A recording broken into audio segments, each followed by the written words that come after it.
আপনি যদি নরম তবিয়তে নরম কথা বলেন মানুষের অন্তরে, তাহলে এটা ক্রিয়া করে, ঠিক কি না? কিন্তু এখন আমাদের স্বভাব কি ভাই?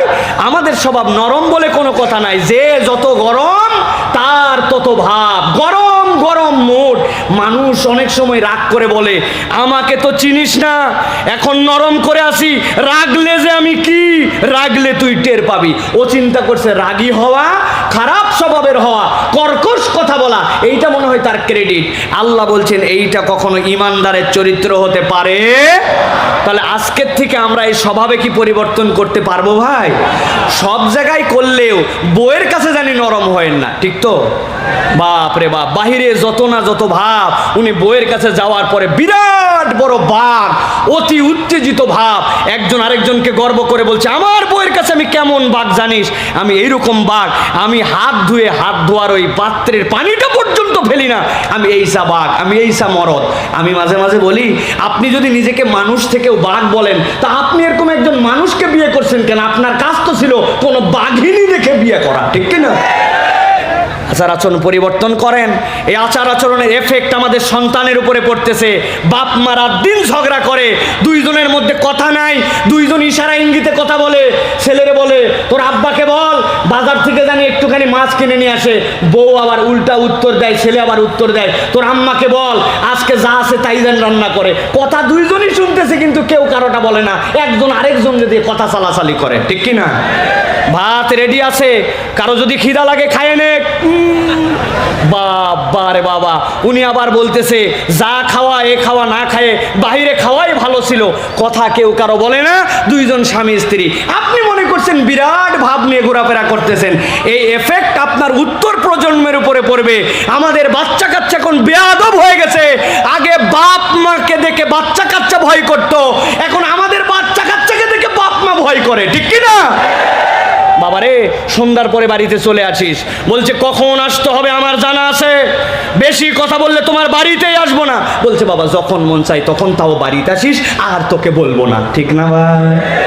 কথা কি ভুল বললাম প্রিয় ভাইয়েরা? অতএব নরম কথার এফেক্ট আছে স্বামী স্ত্রীর মধ্যে। উত্তেজিত কথা যখন বাচ্চা কাচ্চা ঘুমায় ঘর বন্ধ করে বলবেন, সন্তানের সামনে যেন গরম কথা না হয়, বাজে কথা না হয়, একজন আরেকজনকে যেন গালি দিয়ে কটু কথা না হয়। এটা আল্লাহ রাব্বুল আলামিন নির্দেশনা দিয়েছেন। আল্লাহ রাব্বুল আলামিন 3 নম্বর নির্দেশনা দিচ্ছেন, বান্দা তোমাদের চলাফেরা হবে লজ্জা এবং শালীনতার সাথে। তোমাদের চলাফেরার মধ্যে লজ্জা এবং শালীনতা লাগবে। আল্লাহ রাব্বুল আমিন সূরা নূর 24 নম্বর সূরার 27 নম্বর আয়াতের মধ্যে তাবৎ পৃথিবীর মানুষের জন্য বলছেন, নবীজির বিদায় হজের ভাষণের সামারি আল্লাহ বলছেন, ইয়া আইয়ুহাল্লাযীনা আমানু লা তাদখুলু বুয়ুতান গায়রা বুয়ুতিকুম হাত্তা তাস্তানিসু ওয়া তুসাল্লিমু আলা আহলিহা যালিকুম খায়রুল লাকুম লাআল্লাকুম তাযাক্কারুন। আল্লাহ রাব্বুল আমিন বলছেন, ও দুনিয়ার মানুষ, আমি আল্লাহ রাব্বুল আমিন দায়িত্ব দিলাম, ইয়া আইয়ুহাল্লাযীনা আমানু লা তাদখুলু বুয়ুতান গায়রা বুয়ুতিকুম। তোমরা একজন আরেকজনের বাড়িতে আসতেছো, তোমার ভাইয়ের বাড়ি, তোমার পরিচিত বাড়ি, এমনকি তোমার নিজের বাড়িতেও যদি তুমি আসো, আল্লাহ বলছেন 1 নম্বর দায়িত্ব হবে অনুমতি নিয়ে নেওয়া, 2 নম্বর ওই পরিবারের প্রতি সালাম দেওয়া। কোনো বান্দা যদি এইটা করে, আল্লাহ বলছেন যালিকুম খায়রুল লাকুম লাআল্লাকুম তাযাক্কারুন। বান্দা স্মরণে রেখো, এইটা যদি করো এইটার মধ্যে তোমাদের জন্য কল্যাণ আছে। এখানে হাত তুলে সাড়া দিবেন কারা কারা আছেন, বুকে হাত দিয়ে বলেন, নিজের বাড়িতে যখন প্রবেশ করি, সুরসা ডাকার আগে, কলিং বেল চাপার আগে, ঠক ঠক দেওয়ার আগে বাড়িতে আগে সালাম দেই, নিজের বউরে সালাম দিয়ে প্রবেশ করি, নিজের পরিবারে সালাম দিয়ে বাড়িতে ঢুকি। হাত তোলেন, বাড়িতে সালাম দিয়ে ঢোকেন। আপনার বউ আছে না মা আছে? বউ আছে, মাও আছে, আলহামদুলিল্লাহ। কিন্তু ইমানদার হিসাবে তো আমাদের সকলের হাতগুলো উঠে যাওয়ার কথা ছিল, ঠিক কিনা? চিন্তা করে হুজুর, সব জায়গায় সালাম দেওয়া যায়, কিন্তু বউকে আবার কেমন করে সালাম দেয়? একটা লজ্জা আছে না? আজকের ওয়াজ শুনে যায় যদি বাড়িতে আবার সালাম দেন, আসসালামু আলাইকুম ওয়া রাহমাতুল্লাহ, ফাতেমার মা দরজা খোলো, আপনার বউ আবার বলবে আমি কি অপরিচিত মানুষ নাকি? কোন ভক্কর চক্কর শুরু করলে তুমি আবার? ঠিক না ভাই? কিন্তু আমার আল্লাহ বলছেন তুমি যদি তোমার বাড়িতেও সালাম দিয়ে প্রবেশ করো, এইটা তোমার জন্য অনুমতি নাও এবং সালাম, আল্লাহ বলছেন এর মধ্যে তোমার জন্য বরকত আছে।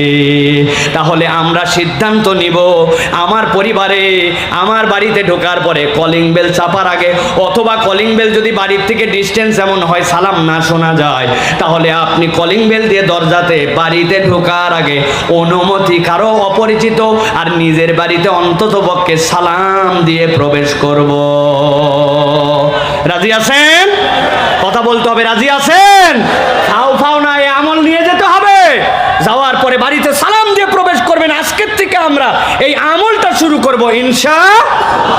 কেমন করে সালাম দিবেন? আসসালামু আলাইকুম, আসসালামু আলাইকুম, আবার কত কি যে বললো বুঝা গেল না। সালাম সুন্দর করে দিতে হবে। আসসালামু আলাইকুম কি নবীজিকে উপহাস করে বলছে আসসালামু আলাইকুম, নবীজি বলছেন ওয়ালাইকুম আসসালাম, মানে কি তোমার ধ্বংস হোক। নবীকে উপহাস করে বলছে, কিন্তু বাঙালি এখন উচ্চারণ ঠিক মতো পারে না, সালামটা পর্যন্ত বিশুদ্ধ করে দেয় না। আল্লাহ বলছেন কেউ যদি সালাম দেয় তার উত্তরটা তুমি একটু বাড়ায় দিও। আসসালামু আলাইকুম, উনি বলবে ওয়ালাইকুম আসসালাম ওয়া রাহমাতুল্লাহ, আসসালামু আলাইকুম ওয়া রাহমাতুল্লাহ, ওয়া আলাইকুম আসসালাম ওয়া রাহমাতুল্লাহ। এই ওয়াজ শুনে আবার কেউ যদি যায় বলে যা আছে কপালে, হুজুর বলছে সালাম দিয়ে ঢোকা লাগবে, দোয়া বেশি করলে লাভ। উনি সালাম দিয়েছে আসসালামু আলাইকুম ওয়া রাহমাতুল্লাহি ওয়া বারাকাতুহু ওয়া মাগফিরাতু ওয়া জান্নাতু ওয়া রিদওয়ানু কাসিরান কাসিরান, যে উত্তর দিবে তার বিপদ আছে না? অতএব যতটুকু লাগবে ওইটুকুর মধ্যে থাকা লাগবে। তাহলে কারো বাড়িতে ঢুকতে হলে ইমানদার অনুমতি নিয়ে ঢুকবে আর নিজের বাড়িতে অন্তত সালাম দিয়ে প্রবেশ করবে। রাজি আছেন? তবে রাস্তা দিয়ে যখন চলাফেরা করব তখন আশপাশে জালনা টালনাগুলোতে একটু দেখতে দেখতে যাব। জায়গা মতো কেউ তাকালে মাথা নিচু করে হুজুর, আর যখনই দেখবো ফাঁক ফুঁক দেখে যাব। নবীজি বলছেন কেউ যদি কারো বাড়িতে অন্যায়ভাবে ফুটা ফাটি কোনা দিয়ে তাকায়, যেদিক দিয়ে তার তাকানোর অধিকার নাই, কেউ যদি তার চোখটা ফুটা করে দেয় তার জন্য বিচার হবে না, কেননা সে অন্যায় কাজ করেছে। আল্লাহু আকবার। আর আমরা মানুষের দিকে এমনভাবে তাকাই, মানুষের অনেক অন্যায় দেখার পরে আমরা আবার এসে ফুটানি করি। একজন এসে বলতেছে হুজুর আমি মোড়ের দোকানে চা খাচ্ছিলাম আর একটা জিনিস দেখে বুকটা ফেটে গেল। কি হয়েছে ভাই? পর্দা পুশিটা বলে কিছু নাই হুজুর, যা আমি দেখলাম 15-20টার মধ্যে 14টার বুকেই কাপড় নাই। আমি বললাম আপনার মতো মুত্তাকি তো দেখি না, সমাজের এত খারাপ, আপনি চোখ দিয়ে গুনে 14 জনের কাপড় সারা দেখলেন, আপনার দেখার অনুমতিটা দিল কে? আছে না এরকম? আল্লাহ রাব্বুল আলামিন আমাদেরকে হেফাজত করবেন, আল্লাহুম্মা আমিন। 4 নম্বরে খেয়াল করেন, আল্লাহ রাব্বুল আলামিন বলছেন মানুষ হিসাবে আজকের থেকে ইমানদারদের দায়িত্ব দেওয়া হলো একজন অপরজনের প্রতি দয়া করবে, দয়াবান, দয়ার চরিত্র তাদের মধ্যে ঢুকে যাবে। আল্লাহ রাব্বুল আলামিন কোরআনুল কারীম সূরা কসাস 28 নম্বর সূরার 77 নম্বর আয়াতের মধ্যে বলছেন ওয়া আহসিন কামা আহসানাল্লাহু ইলাইক ওয়া লা তাবগিল ফাসাদা ফিল আরদি ইন্নাল্লাহা লা ইউহিব্বুল মুফসিদিন। রব্বুল আলামিন বলছেন ওয়া আহসিন কামা আহসানাল্লাহু ইলাইক, ভালো করে বোঝেন, এইটার খেতাব হচ্ছেন নবী সাল্লাল্লাহু আলাইহি সাল্লাম। কিন্তু আপনি যদি মনে করেন আল্লাহ আপনাকে বলছেন আপনি দয়া করেন যেরকম করে আপনার রব আপনাকে দয়া করছে, সুবহানাল্লাহ বলেন। আমি ছোট্ট 2টা উদাহরণ দেই আপনার বিবেক যেন খুলে যায়, এইটা বোঝানোর জন্য। আপনার যে 5টা নখ আছে, যাদের আছে তারা হাত তোলেন, যাদের নাই তারা হাত তুলবেন না। যাদের হাতে 5 নখ আছে, আমার সামনে বসে আছেন, হাত তোলেন। চাচা আপনার 5 নখ নাই, তা হাত তোলেন না কেন? টান করে তোলেন, সোজা করে তোলেন, সোজা করে তোলেন। তুলছেন সবাই, হাতটা এবার নাড়াচাড়া দেন, একটু নাড়াচাড়া দিছেন, হাত নামাবেন না। এবার বাম হাত দিয়ে 2 নখ বন্ধ করেন, এই 2 নখ, এই নখ আর এই নখ, এই 2 আঙ্গুল বন্ধ করেন। বাড়িতে যাওয়ার পরে কিচ্ছু লাগবে না, আপনার রবের তো আপনি কোনো দয়া খুঁজে পান না। আপনি একদিন সিদ্ধান্ত নেবেন 24 ঘন্টা এখানে একটা গাডার পেঁচায় দিলাম, দেওয়ার পরে এইভাবে চলাফেরা করব। ভাতটা যখন খাবেন এই 2 আঙ্গুল কিন্তু বন্ধ, এই 3টাতে তুলে খাওয়া লাগবে। একজন বলছে একটু সই করে দেন চেকে, কলম কিন্তু এরকম করে ধরে মারা লাগবে। বদনাটা যখন ধরবেন কিভাবে ধরবেন বাড়িতে যে সিদ্ধান্ত নিয়ে। আমার আল্লাহ বলছেন বান্দা তুমি রবের দয়া খুঁজে পাও না, কিন্তু তোমার হাতের মেকানিজমের দিকে তাকালে তুমি টের পাবে তোমার আল্লাহ তোমার প্রতি কি দয়া করেছে। ঠিক কি না? আমার আল্লাহ রাব্বুল আলামিন বলেছেন আহসিন কামা আহসানাল্লাহু ইলাইক, তোমার রব তোমার প্রতি যে দয়া করেছে বান্দা তুমি কল্পনার মধ্যে আনতে পারবা না, তুমি চিন্তা করতে পারবা না। এত পরিমাণ গতকালকের মাহফিলে কুয়াশা ছিল, গাড়ি আমার 20 কিলোমিটার বেগে চলে না। গাড়ি যখন চলতেছে, চলার সময় ভিতরে হিট চলে, ভিতরে ঠান্ডা চলে, সামনে ওয়াইফাইটা দিয়ে ওয়াইফাইটা দিয়ে দিয়ে মাঝে মাঝেই ওই সামনের গ্লাসের পানি পরিষ্কার করা লাগে। চিন্তা করলাম পানি পরিষ্কার করতে করতে হঠাৎ করে ওয়াইফারে চাপ দেয়, পানি আর আসে না। বলে কি ব্যাপার, পানি নাই কেন? বলে রিজার্ভের ট্যাঙ্কিতে যে পানি ছিল পানি ফুরাই গেছে। আমি চিন্তা করলাম বসে বসে, আই রব, আমি তো ওই ওয়াইফারের পানিটা পর্যন্ত না, এইটা দেখতেছি যখন 1-2 মিনিট, ওই সময়ও তো আমার চোখ অন্তত 10 থেকে 15 বার আমার চোখের পলক পড়ে গেছে। একটা মানুষ দিনের মধ্যে 22,000 বার চোখের পলক ফেলে। তাহলে রব্বুল আমিন যদি নির্ধারণ করে দিতেন তোমাকে এটা চার্জিং সিস্টেম অথবা এটার পানির জন্য কোনো একটা ব্যবস্থাপনা রাখতে হবে, বান্দার অধিকাংশ সময় এইটা মনে থাকতো না, খেয়াল থাকতো না। বান্দা বাজারে গেছে, যাওয়ার পরে একজনকে বলছে আমারে ধরো, কারণ আমার পানি ফুরায় গেছে, আমার চোখ আর ঠিক মতো কাজ করে না। আপনি মনে করছেন চোখ এমনি এমনি পড়ে না ভাই, চোখের মধ্যে লিকুইড আছে, ওইটা দিয়ে আপনার করটিয়া যেইটা, আপনার যে চোখের মনি যেইটা, সবগুলাকে ঠিক রাখে, এইটার মাধ্যমে চোখের পলকটা পড়ে। আপনাকে আমাকে বললে রবের কোনো আমরা নিয়ামত আর কৃতজ্ঞতা খুঁজে পাই না, কিন্তু আমার আল্লাহ বলছেন তোমার প্রতি আমি রব্বুল আলামিন যে পরিমাণ নিয়ামত দিছি এইটাকে হিসাবে মিলাতে পারবে না। ঠিক কি না? কিন্তু মানুষ রবের প্রতি বড় অকৃতজ্ঞ। ঠিক কি না? একটা জিজ্ঞাসা করবো পেকুয়ার মুসলমান, দেখি উত্তর দিতে পারেন কিনা। কোনো একটা লোক 10 বছর ধরে অন্ধ ছিল, একটা লাঠি নিয়ে চলাফেরা করত, শুনতেছেন? এই ডান পাশে যারা শুনতেছেন, 10 বছর অন্ধ, লাঠি একটা নিয়ে চলাফেরা করে। 10 বছর পরে তার অপারেশন করার পরে তার চোখ ঠিক হয়ে গেছে। যেই না চোখ ঠিক হয়েছে, সর্বপ্রথম ও কি বাদ দিবে? কি ভাই খেয়াল করেন, 10 বছর যারা চললো না, যারে ছাড়া তার এক ধাপ ফেলা যায় না, ওর কাছে যখন চোখের দৃষ্টি আসলো ওই লাঠি মানুষ বাদ দেয়। ঠিক কিনা? মানুষের তবিয়ত এইরকমই, বিপদে পড়লে আল্লাহ আল্লাহ আর রব যেই না আপনার ফেভারে রাখে, তখন বান্দা সবার আগে আল্লাহকে ভুলে যায়। এই জন্য আল্লাহ রাব্বুল আলামিন বলছেন ওয়া আহসিন কামা আহসানাল্লাহু ইলাইক ওয়া লা তাবগিল ফাসাদা ফিল আরদ ইন্নাল্লাহা লা ইউহিব্বুল মুফসিদিন।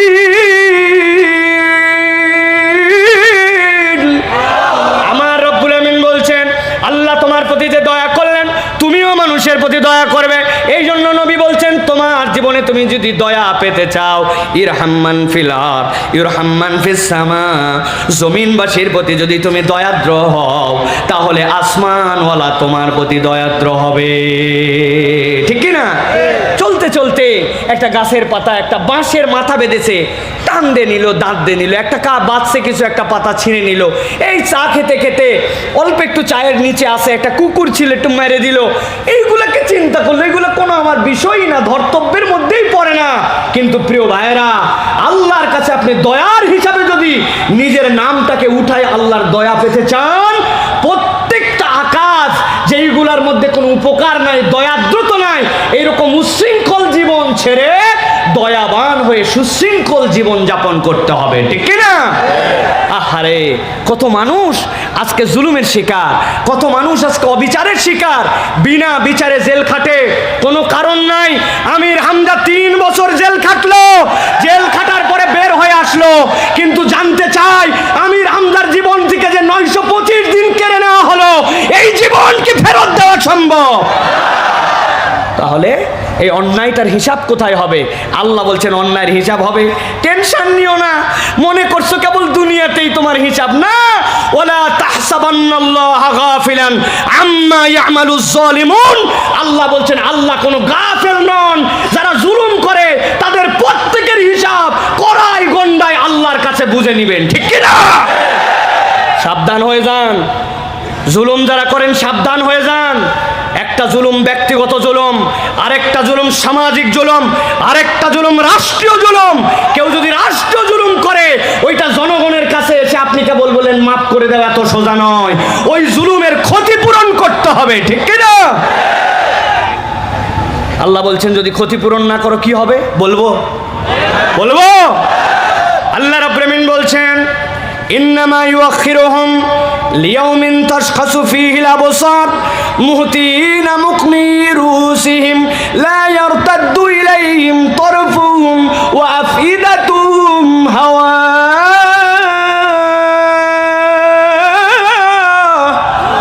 আমার আল্লাহ বলছেন কিয়ামতের ময়দান যেদিন হবে, দিল নরম করেন, ঠান্ডা মাথায় বোঝেন। আল্লাহ রাব্বুল আমিন বলছেন কিয়ামতের ময়দান যেদিন হবে ইন্নামা ইউআখিরুহুম লিয়াউমিন তাশখাসু ফীহিল আবসার, আল্লাহর কাছে যখন যাবে চোখগুলাকে রব্বুল আমিন বিস্ফোরিত করে দিবেন, কোটর থেকে বেরিয়ে আসবে। আল্লাহ বলছেন যেই না কোটর থেকে বেরিয়ে আসবে দুনিয়ার মানুষ বুঝে ফেলবে এইটা জুলুমের কেসের মধ্যে ধরা খেয়ে গেছে। আল্লাহ বলছেন মুহতিনা মুকনি রুসিহিম লা ইয়ারতাদ্দু ইলাইহিম তরফুহুম, চোখ বিস্ফোরিত হওয়ার পরে মাথাটা উপর দিকে হয়ে যাবে, ফেরেশতা পিঠের মধ্যে একটা বাড়ি দিবে। আল্লাহ বলছেন এই ডানেও ফিরবে না বামেও ফিরবে না, গেডিটা সোজা হয়ে যাবে। এইটা 2 নম্বর তাদের পরিস্থিতি। 3 নম্বর তাদের জন্য ভয়াবহ পরিস্থিতি হবে ওয়া আফইদাতুহুম হাওয়া, অন্তরটাকে রব্বুল আমিন ওই দিন চূড়ান্তভাবে তাদের হতাশ বানায় দিবেন। কথা বড় সোজা, কিন্তু মুহতিন এখানে হাত তুঞ্জের শব্দ এসেছে, এইটার মানে জানেন? আল্লাহ রাব্বুল আমিন যে বললেন অন্তর হতাশ বানাবেন, এটার ব্যাখ্যা কি? মুফাসসিররা বলছেন আল্লাহ রাব্বুল আমিন তার ইমানদার বান্দাদেরকে একটা পর্দার মধ্যে নেবেন, নেওয়ার পরে জিজ্ঞাসা করবেন ইকরা কিতাবাকা কাফা বিনাফসিকা ইয়াউমা আলাইকা হাসিবা। ও আমার বান্দা পড়তো তোর আমলনামা। বান্দা পড়ার পরে ঘাবড়ায় গেছে। আল্লাহ রাব্বুল আমিন এরপরে তার রহমতের চাদরে তাকে দিয়ে নিয়েছেন। নেওয়ার পরে আল্লাহ জিজ্ঞাসা করবেন বান্দা এই পাপ করছিলে? হ্যাঁ আল্লাহ করছিলাম। এই পাপ করছিলে? হ্যাঁ করছিলাম এই পাপ। রব্বুল আমিন তার আমলনামায় শিরিক পান নাই আর জুলুম পান নাই। বান্দা যখন সব স্বীকার করবে আল্লাহ বলবেন ও আমার বান্দা দুনিয়ার বুকে আমি রহমান ছিলাম কিন্তু আজকে রহিম রব আমি। বান্দা তোর দুনিয়ার গোপন গুনাহগুলা গোপন রেখেছিলাম, আজকেও বান্দা যা যা তোর গোপন গুনাহ গোপন রেখে আমি আজকে তোকে মাফ করে দিলাম। কিন্তু যেই বেটা জুলুম করে গেছে, দুনিয়ায় বিরাট বাহাদুরি, বিরাট পাওয়ার, ক্ষমতা, বড়াই, দাপট, টাকা, বারবার বারবার বারবার পাওয়ারের মঞ্চে ছিল, কাউকে গুনে নাই, ইচ্ছা মতো মানুষকে শাস্তি দিয়েছে, ইচ্ছা মতো মানুষের নামে জেল জুলুম অবিচার অন্যায় করেছে। আল্লাহ বলছেন ওয়াফিদাতুহুম হাওয়া, অন্তর তার এমন হতাশ হয়ে যাবে ওই বান্দা বুঝে ফেলবে আজকে আর পার পাওয়ার কোনো কায়দা নাই, আজকের দিনে তাকে জাহান্নামে যাওয়া লাগবে। তাহলে আল্লাহর বিচার আছে কি না? কথা বলেন আছে কি নাই? দুনিয়াতেও বিচার আছে। এক বড় ফ্যাক্টরির মালিক তার অধীনস্থদের সাথে ভালো ব্যবহার করে না, ভালো করে বোঝেন। একদিন তার ম্যানেজার অল্প একটু ভুল করছে, যাবে কোথায়, উদাম পাদাম গালি দিছে, তারে এমন জ্বালানো গালাইছে, মালিকের গালি সহ্য করতে হয়েছে। বেশি কথা বললে ম্যানেজারই থাকবে না, কিন্তু বুকে কষ্ট পাইছে, চিন্তা করছে এটা কোথাও ঝাড়া লাগবে। ও এমন রাগা রাখছে, ওর অধীনস্থ যে কর্মচারী তার অল্প একটু ভুল পাইছে, যাবে কোথায়, ম্যানেজার সাথে সাথে তার উদাম পাদাম গালাইছে। ওই কর্মচারী চিন্তা করছে অন্যদিনও ভুল করি, কিন্তু আজকে ম্যানেজার এত গালালো কেন? মালিক যে গালিয়েছিল ওইটার শোধ দিছে। এরপরে ওই কর্মচারী চিন্তা করছে কোথাও না কোথাও তো এটা শোধ দেওয়া লাগবে, ওর নিচে তো কাউরেই পায় না। পরে দেখছে হ্যাঁ যেটা দারোয়ান আছে অফিসের ওইটা ওর নিচের পদের, অতএব তারে অন্তত যাওয়ার সময় দিবে। ওই বেটা দাঁড়ায় থাকার কথা, বসে আসার, যাবে কোথায়, ব্যাককল বেয়াদব যা ইচ্ছা তাই। দারোয়ান চিন্তা করছে বাবারে অল্প একটু দাঁড়ানো আর বসার মধ্যে আমার এরকম গালাগালি দিল, ব্যাপারটা কি? কিন্তু কথা বলার সুযোগ নাই, কথা বললেই তার উপরে চাকরি নট হয়ে যাবে। বেচারি গজ গজ করতে করতে বাড়িতে চলে গেছে। যাওয়ার পরে রাত তো কোথাও না কোথাও ঝাড়া লাগবে। ওই বেচারি ভাত একটা মুখে দিয়েছে, ওর দোষ, ওর বইয়ের দোষ নাই, ওর ওই তরকারির সাথে কাঁচা মরিচ একটা গালের নিচে আস্ত গেছে। যাবে কোথায়, বউরে ডেকে বলছে তুই খারাপ, তোর বাপ খারাপ, তোর বংশ খারাপ, যা ইচ্ছা তাই বলে বউরে গালাগালি করছে। বউ চিন্তা করছে আমি যদি উত্তর দেই এক্ষুনি তো বংশ সহ তালাক দিয়ে দিবে। মনের দুঃখে সারাদিন যার জন্য কষ্ট করি, বেচা তুই তোর ভুলে মরিচ খাইছিস, ভিতরে ভিতরে রাগ, সেই রকম রাগ কোথায় ছাড়বে। উনার একটা ছেলে আছে, ছেলেটা প্রত্যেক দিনই বাড়িতে দেরি করে আসে, ওই দিন দেরি করে আসছে, আর যাবে কোথায়? বাপরে বলতে পারিনি, এখন ব্যাটারে ঝাড়ি। কথা বলতে বলতে তুই খারাপ, তোর বাপ খারাপ, এক কথা দুই কথা দিছে দুটা লাগায়। ছেলে চিন্তা করছে প্রতিদিনই ভুল করি, মা আজকে এরকম আমার মার লাগালো কেন বুঝলাম না তো। রাগ করে বাড়ির থেকে চলে যাচ্ছে, মাকে তো আর মারা যায় না।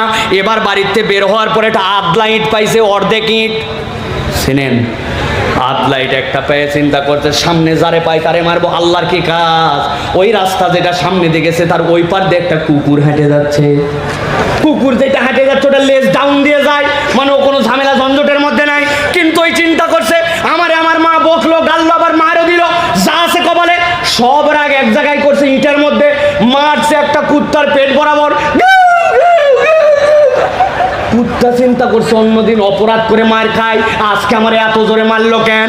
দিয়ে দৌড়, যারে পাইছি তারে খাইছি।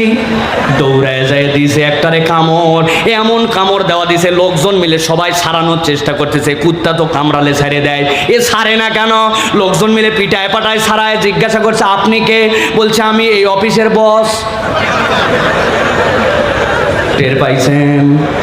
এই হিসাব সব জায়গায় হয়তো মিলে না, কিন্তু হিসাব বরাবর করার দিন আছে কিনা?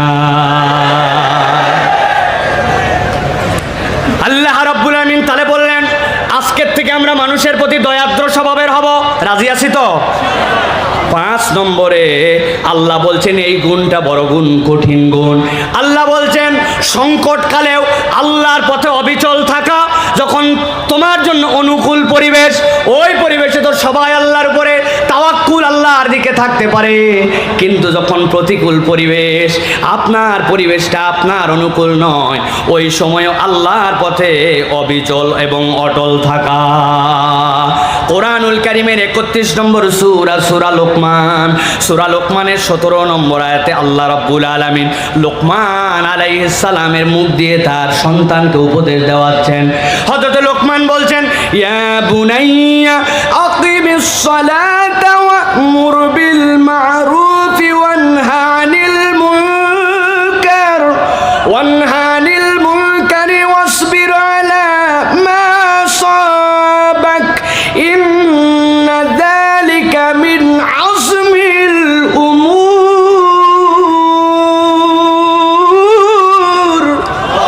আমার রব্বুল আমিন বলছেন, লোকমান উপদেশ দিচ্ছে আমার সন্তান, ইয়া বুনাইয়া আকিমিস সালাত, সালাত আদায় করবে, সৎ কাজের আদেশ দিবে, অন্যায় থেকে বিরত রাখবে।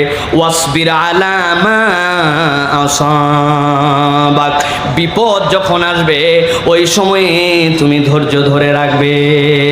বিপদে ধৈর্য ধরে রাখাটাই হচ্ছে প্রকৃত মুমিনের স্বভাব, ঠিক কি না? এই মা বোনেরা, অনেকে আপনারা আছেন উল্টাপাল্টা কথা বলেন। যেই দিন আপনি ধানটা শুকোতে দিয়েছেন, আপনার বাড়ির ফসলটা শুকাতে দিয়েছেন, আকাশটা ওই দিন মেঘ করে আসছে, মা বোনেরা বলে আল্লাহ তো আর দিন খুঁজে পায় না, আমি যেই দিন দেই ওই দিনই আল্লাহর বৃষ্টি দেওয়া লাগে। আছে না ভাই? আল্লাহ তো আর বাচ্চা কাচ্চা খুঁজে পায় না, খালি আমার বাচ্চারই বেমার, আমার বাচ্চারই অসুখ। ফকিরের বাচ্চা কত সুন্দর স্বাস্থ্য, আমার বাচ্চার শরীর চলে না, বলে কিনা? আপনি খেয়াল করে দেখেন, আপনার আমার তবিয়তের মধ্যে এইটা আছে। আল্লাহ বলছেন না না না, সালাত যদি আদায় করো, ন্যায় কাজের আদেশ করো, অন্যায় থেকে ফিরাও। আর তুমি যদি যখন বিপদ আসে, ওই বিপদের সময় যদি আল্লাহর উপরে তুমি আশ্রয় নিয়ে আল্লাহর দিকে যদি তুমি টিকে থাকতে পারো, আল্লাহ রাব্বুল আমিন বলছেন ইন্না যালিকা মিন আজমিল উমুর, এইটা একটা বান্দার জীবনে সাহসিকতার কাজ। অতএব আল্লাহর দিকে অটল এবং অবিচল থাকতে হবে, আল্লাহ রাব্বুল আলামিনের পথে আপনাকে অনড় থাকতে হবে, ঠিক কি না? খোঁচা দিবে আপনাকে, এই বয়সে দাঁড়িয়ে রেখে হুজুর হয়ে গেলি, দেখি আবার টাকনুর উপরে কাপড় পরা ধরছিস, ইসলাম ইসলাম খুব করিস, বিরাট হুজুর হয়ে গেছিস। আপনি চিন্তা করছেন ইরিফ বাবারে আমারে হুজুর বলে খোঁচা দিল, দাড়ি দিয়ে খোঁচা দিল। আপনি সেলুন আড়ালে যায় বলছেন প্রথমেই শ্বাস দিও না, প্রথমে 3 নম্বরটা দাও, আস্তে আস্তে কমায়। আছে না? খবরদার খবরদার, দুনিয়ার কারো কথাবার্তায় আল্লাহর দিক থেকে পথ হারা হওয়া যাবে না, ঠিক কি না? লোভ আসবে আপনার পথে, অনেক ধরনের বিপদ আসবে, অনেক ধরনের আপনার সামনে প্রলোভন আসবে। কোনো প্রলোভন কোনো কিছুতে আল্লাহর পথ থেকে সরা যাবে আল্লাহ রাব্বুল আলামিন বলছেন, এটা আল্লাহ নিজে ঘোষণা দিচ্ছেন, এটা হচ্ছে তোমার জন্য সাহসিকতার কাজ। সবরের অনেক দীর্ঘ আলোচনা। সবরের নিম্ন স্তরটা আমরা বুঝি। সবরের নিম্ন স্তর কি? অসুখ হয়েছে, ধৈর্য ধরে আছে। বাচ্চা কাচ্চার অসুখ হয়েছে, ধৈর্য ধরে আছে। আল্লাহ অনেক দিন ধরে ব্যবসাপাতি ভালো যাচ্ছে না, ধৈর্য ধরে আছে। এটা সবর। কিন্তু এটা সবরে ওলিয়া নয়। সবরের নিম্ন স্তর এটা। সবরে ওলিয়া হচ্ছে মা আমার আল্লাহু লাক, আল্লাহ যা আপনাকে নির্দেশ দিয়েছেন, ও আমা নাহাল্লাহু আনহু, আর আল্লাহ যা থেকে আপনাকে নিষেধ করেছেন। আল্লাহর দুনিয়া একদিকে, আল্লাহর হুকুম একদিকে, আল্লাহর দুনিয়া বাকিটা একদিকে, আল্লাহর নিষেধ আপনার জীবনে একদিকে। আল্লাহর আদেশের প্রতি আপনি অবিচল, নিষেধ থেকে আপনি দূরে থাকেন। এইটাই হচ্ছে প্রকৃত মুমিন, ঠিক কি না? বহু জায়গায় আমি বলি অনেক দাড়িওয়ালা মুসলমান, জুব্বা টুপিওয়ালা মুসলমান, কিন্তু এখন পর্যন্ত দাদনের ব্যবসা ছাড়ে নাই, সুদের কারবার করে। আছে না? ওরে বাবা রে বাবা, হাজি সাহেব সব বাদ দিয়ে দিছে, কিন্তু দাদনের ব্যবসা করে। এই আপনি এই কাজ করেন কেন? বলে আমাকে বেশি বুঝাতে আসো না, এটা 1500 বছর আগের দুনিয়া না। এক্সপোর্টের বিজনেস, ইম্পোর্টের বিজনেস, দুনিয়ার যত কারবার সব এখন লাগে সুদ, আর তুমি বলতেছো এটা চলে না। বাবা চলে না, সব বুঝবে না, তোমরা বয়স হোক তারপরে বুঝবে। উনি দাদনে টাকা লাগায়, সুদে টাকা লাগায়। আসরের নামাজ পড়ে মসজিদ থেকে বের হয়েছে, এক লোক এসে বলছে 1000 টাকা দেন, হাতে টাকা নাই। বলছে বাবারে বড় বিপদে পড়ছে, 1000 টাকা দেন। বললাম হাতে টাকা নাই। বলছে চাচা আপনি কি মনে করছেন এমনি নিব? আজকে কি বার? শুক্রবার। 1000 টাকা দেন, আগামী মঙ্গলবার 1250। বলছে বেকুব কোথাকার, মানুষের হাতে টাকা থাকে নাকি? ঘরে চল। ঘরে নিয়ে চলে গেছে, যাওয়ার পরে 1000 টাকা বাইর করে দিছে। দেওয়ার পরে বলছে লাগলে আরো বল, তোর চাচিও কিন্তু এই কারবার করতেছে, তবে যা করবি তাড়াতাড়ি কর। ছোট দিনের বেলা মাগরিবের আযান হচ্ছে, আমি কিন্তু মসজিদে যাই মাগরিবের নামাজ ধরবো। আসরের নামাজ পড়ে এসে মাগরিবের নামাজ ধরার পেরেশানি দেখায়, কিন্তু আল্লাহর বিধানে সবর করে সুদের কারবার থেকে বের হতে পারে না। আছে কি না? আমার আল্লাহ রাব্বুল আমিন বলছেন, অতএব সংকটকালে আল্লাহর প্রতি অটল অবিচল থাকা। 6 নম্বরের পরে রব্বুল আমিন বলছেন মানুষকে অবজ্ঞা না করা। কখনো মানুষকে অবজ্ঞা করা যাবে না। মানুষকে অবজ্ঞা করা যাবে না। প্রিয় ভাইয়েরা, সম্ভবত আমার সময় শেষে হামজা আসতেছে নাকি? মাশাআল্লাহ, লিল্লাহে তাকবীর। এইটা তাকবীর হয় নাই, পেকুয়ার মানুষের তাকবীর হয় নাই। লিল্লাহে তাকবীর, আল্লাহু আকবার, নারায়ে তাকবীর। আমির হামজার আগমন পেকুয়াবাসীর পক্ষ থেকে, চট্টগ্রামবাসীর পক্ষ থেকে নারায়ে তাকবীর, আল্লাহু আকবার। বাঁশখালীর পক্ষ থেকে এখন সোজা ছিল না, মাজাও ফাঁকে সোজা করে নিলেন। আপনারা আজকেও তাই করলেন, তাই তো? এখন বসেন, সকলে বসেন, প্রিয় ভাইরা বসেন, সবাই বসেন। আমি আর 2-3 মিনিট একটা পয়েন্ট বলে শেষ করব। দুইটা পয়েন্ট বলে শেষ করব প্রিয় ভাইরা। 1 নম্বর বলেছি না জেনে কারো অনুসরণ করব। 2 নম্বরে বলেছি নম্র স্বরে কথা বলবো। 3 নম্বরে বলেছি লজ্জাশীলতার আচরণ লাগবে। 4 নম্বরে বলেছি মানুষের প্রতি দয়া করতে হবে। 5 নম্বরে আপনাদের কাছে বলেছি সংকটকালেও আল্লাহর পথে অটল এবং অবিচল থাকতে হবে। রাজি আছেন ইনশাআল্লাহ? আর 2টা পয়েন্ট বলবো, জাস্ট খালি পয়েন্ট বলে দিব, আমাদের জীবনে খুব গুরুত্বপূর্ণ। একটা হচ্ছে পরামর্শের ভিত্তিতে কাজ করা। কি করা? আল্লাহ রাব্বুল আলামিন 42 নম্বর সূরা শূরা এর 38 নম্বর আয়াতের মধ্যে আল্লাহ বলছেন, ওয়াল্লাযীনা ইসতাজাবু লিরাব্বিহিম ওয়া আকামুস সালাতা ওয়া আমরুহুম শুরা বাইনাহুম ওয়া মিম্মা রাযাকনাহুম ইউনফিকুন। আল্লাহ রাব্বুল আলামিন বললেন তোমাদের জন্য রব্বুল আলামিন দায়িত্ব দিচ্ছেন, তারা যেন রবের আদেশ যেইগুলো আছে পালন করে, নামাজ যেন কায়েম করে, আর পারস্পরিক যেন পরামর্শের ভিত্তিতে কাজ করে। বান্দা যখন পরামর্শের ভিত্তিতে কাজ করে, এর মধ্যে বরকত ঢুকায় দেন কে? বরকত ঢুকায় দেন কে? করবেন, এই কাজগুলি পরামর্শের ভিত্তিতে করবেন, আল্লাহ রাব্বুল আলামিন বরকত ঢুকায় দিবেন, ঠিক কি না? সর্বশেষ 15টি পয়েন্ট বলতাম, কিন্তু লাস্ট পয়েন্ট হিসেবে আজকে বলি প্রিয় ভাইয়েরা, আমাদের অনেকের ধারণা যারা অমুসলমান, যারা ইসলাম পালন করে না, তাদের সাথে আমাদের আচরণের নীতিমালা কি হবে আমরা অনেকেই জানি না। কথা শোনেন, একদম চুপ করে কথা শোনেন, নড়াচড়া করেন না, কথা বলেন না, কথা শোনেন। ক্যামেরাম্যানরা বসেন, প্রিয় ভাইয়েরা বসবে বসবে বসবে। মুসলমানদের সাথে আমাদের আচরণ কেমন হবে এটা শেষ কথা। আল্লাহ রাব্বুল আলামিন কোরআনুল কারীমের মধ্যে বলেছেন, লা ইয়ানহাকুমুল্লাহু আনিল্লাযীনা লাম ইউকাতিলুকুম ফিদ-দীন ওয়া লাম ইউখরিজুকুম মিন দিয়ারিকুম আন তাবাররাউহুম ওয়া তুকসিতু ইলাইহিম ইন্নাল্লাহা ইউহিব্বুল মুকসিতিন।